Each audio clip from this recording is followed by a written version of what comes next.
because they're too stupid. And I so much object to that. I'm hoping to see my friend Ronnie Lee this week. Ronnie's here, isn't he?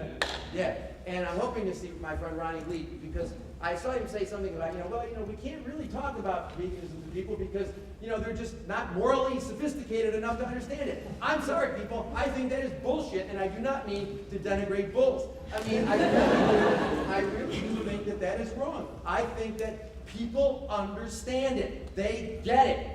When you know what? I don't spend a whole lot of time talking to animal people these days because talking to people who are involved in these animal groups about veganism as a moral baseline is really frustrating because they argue with, they go all set. They want to support foie gras campaigns, they want to support cage-free eggs, crate-free pork, all this nonsense. That's why I talk to regular people.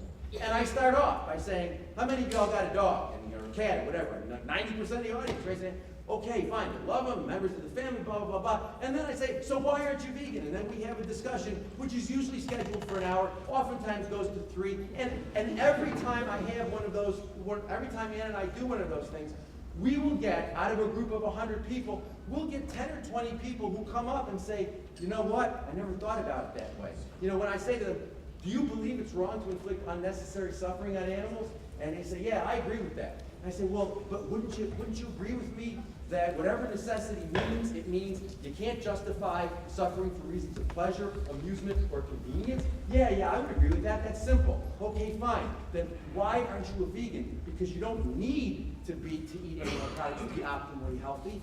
And animal agriculture is an ecological disaster. The only justification we have for exploiting the billions and billions and billions of animals and the trillions of fish every year is palate pleasure. Palate pleasure and fashion sense, because we think we look good in it. And that's it. And that can't constitute necessity. And you know what? People are not stupid, they get that.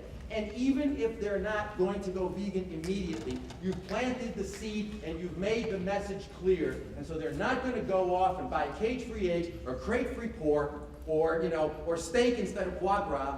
They're going to be thinking about this. They're going to be thinking, and every time we do one of these things, we'll get 10 or 20 people out of a group of 100 saying, hey, I'm thinking about this. And then you get the emails that come in, that dribble in over the coming weeks saying, I've tried it, and because we tell people, you can go vegan right away. We have a new site called howigovegan.com where we try to give people practical information, and we explain to people it's easy to go vegan. There is absolutely no problem with going vegan. It's easy. Something, I love these people saying, well, how do you learn about nutrition? The answer is, you're eating rotting flesh, you're eating cow mucus, and you're talking to me about how am I supposed to learn about nutrition? Think about it. It's insane. And so, I always tell people, 2 hours. 2 hours. If you're a slow reader, what you need is 2 hours, and you can learn everything you need to learn about vegan nutrition. There's not a whole lot to learn. But I will tell people, if you really feel you can't do it, then go vegan for a week for breakfast, and then go vegan for a week. You'll see that you don't go blind. You don't lose your hearing. Then you go vegan for lunch for a week or two. Then you go vegan for dinner. Then you're vegan.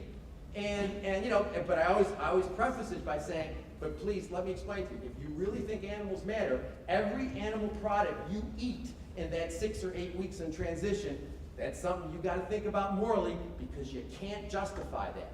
So, but people get this, we can do this if we educate ourselves. It's one of the reasons why we wrote the book Eat Like You Care. That book was intended for people who care about animals, who wanted to think about veganism, but it was primarily intended for vegans who wanted to learn how to educate other people about veganism so that they didn't have to talk about complex philosophical issues or whatever. And so, because this is not rocket science. Most people already believe, almost everybody you meet, you don't believe me, go outside today at some point, not during one of my talks, but go outside today and just stop people on the street and say, do you think it's wrong to inflict unnecessary suffering on animals? And you know what? You will not get one person who will say, I disagree with that. And they already agree with everything they need to agree with to get to the vegan point.